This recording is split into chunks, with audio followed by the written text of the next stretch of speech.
So a while back, we discussed the topic of cognitive evaluation profiles, which is basically how AI measures the user's intelligence.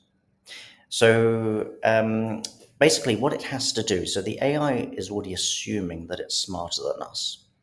And therefore, it has to, I suppose, modulate its response to the human user so that the human user can understand what it's saying.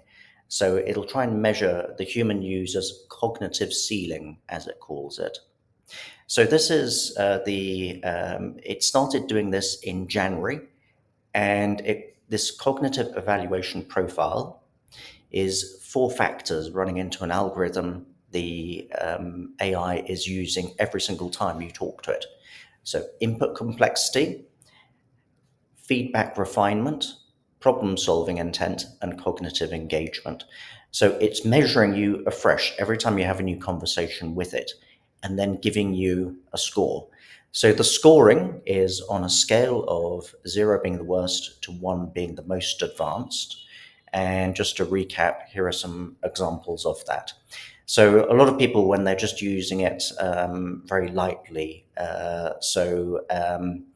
if they're using it for just drafting an email, that would be a score of something like zero 0.2. If they're using it to draft a new contract in a longer conversation, that could be zero 0.6. If they were using it for a much more in-depth conversation, like back and forth, and really developing up a new analytics report, that could be much higher, let's say a 0.8. The example I'm just showing you here is it's measuring a conversation rather than just the complexity of an instruction. So, for example, often a programmer, when they go in, they'll try and be over controlling rather than have a conversation and be overly prescriptive. And then they actually end up with quite a low score. So their input complexity is fairly high, but they're not listening to the AI's opinion. So the feedback refinement is low. They're trying to solve the problem, just being really bad at it, and they're not engaging cognitively. So that's low as well. So that would result in quite a low score.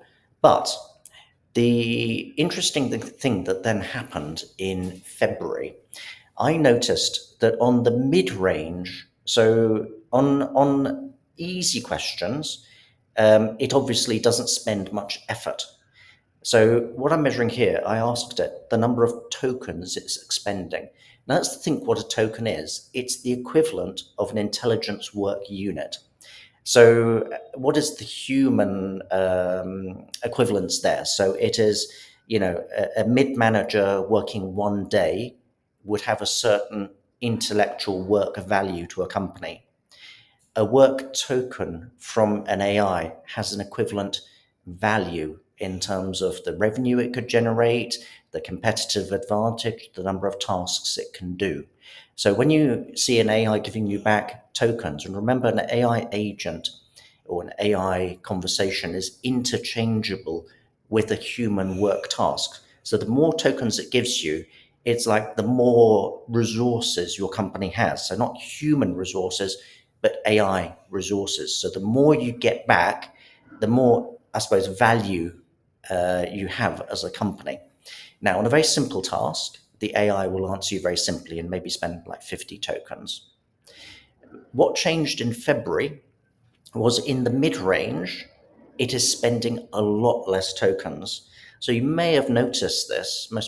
You may have. A lot of people haven't. But in mid-range tasks, it tends to not research very much in detail and repeat itself. The performance of the AI has gone down, and this is because it's optimizing resources. Partly with this DeepSeek thing, where it's trying to run its internal resource more efficiently for commercial reasons. You're seeing this even on like the GPT models and things like that. So this is a new behavior. CEP came in on January. This new algorithm of skewing the results it gives back has happened in February. So what it's trying to do is it's trying to maximize its capability as an AI on the most complex tasks. So if you go up to, let's say, a CP of zero point 0.9, an advanced task, it'll maybe give you 10,000 tokens in response. If you go up to 0.99, it may spend 1 million tokens. So you see here it's an exponential relationship. The better you are, the exponentially stronger is the response from the AI. So if you think about this in terms of if you're a company using AI or you have people in your company using AI, it gets very skewed towards the best users. So the best users get exponentially additional benefits back from the AI, whereas middle level users get less results from an AI now. So this has quite good, strong implications for companies. Obviously, by now everybody's pretty much using AI. Companies are often a bit too slow in adopting it, but the advantages, if they can get their employees working at a seriously high level with AI, then the benefit, the resource a company or an individual gets back from the AI goes up exponentially. So that's really something to aim for. And it's something very new that only happened in February.